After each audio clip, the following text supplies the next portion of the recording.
In Nigerian families, there is an unspoken contract. You show up, you contribute, you carry your weight and sometimes someone else's. You don't complain loudly. You don't burden the household with something that can't be fixed. And for most people, that contract works. It holds families together. It builds resilience. It creates a kind of love that shows itself through action rather than words.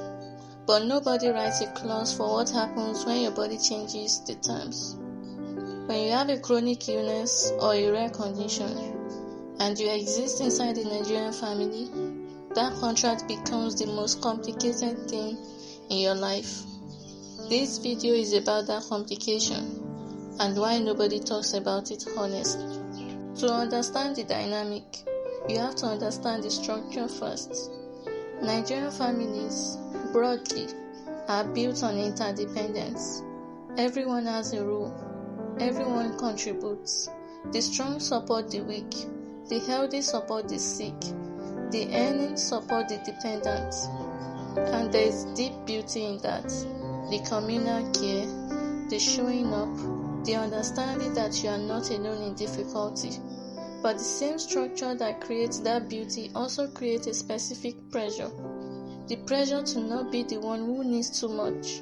The pressure to recover quickly, to get back to contributing, to not let your struggle become a burden of people who are already carrying their own weight. In Nigerian families, needing help is acceptable. Needing help indefinitely, that's where it gets complicated. Chronic illness doesn't follow the Nigerian family timeline.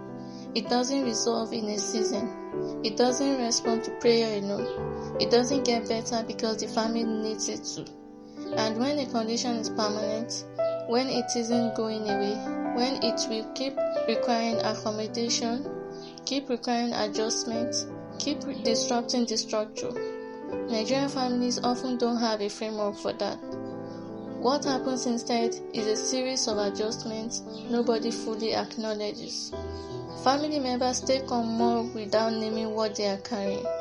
The person who is ill shrinks themselves to take up as little space as possible.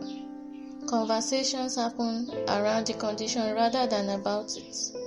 And underneath all of that, on both sides, is a love that doesn't know how to hold something it was never taught to hold. There are things that happen in Nigerian families navigating illness that nobody names out loud. The rescripting of expectations, the quiet negotiation of who does what now, the way some family members lean in and others quietly step back, the assumptions made about what the ill person can and cannot handle, sometimes correctly, often not, the specific tension between wanting to protect someone you love and accidentally suffocating them in the process, the guilt that moves in both directions, the person who is ill feeling like a burden, the family members feeling like they are never doing enough, and the silence, the particular Nigerian silence around things that are difficult, where love is present, but the conversation isn't. That silence is not absence of care. It is often the presence of care that doesn't know how to become words. I'm not saying this to position Nigerian families as failing their ill members. I'm telling it because I think there are people on both sides of this dynamic. The person living with the condition and the family trying to love them, who have never heard their experience named, who have felt the friction without understanding where it comes from, who have loved each other imperfectly through something neither of them was prepared for. The framework for chronic illness in Nigerian family life doesn't fully exist yet. We are building it in real time, imperfectly, together, and I think that's worth talking about.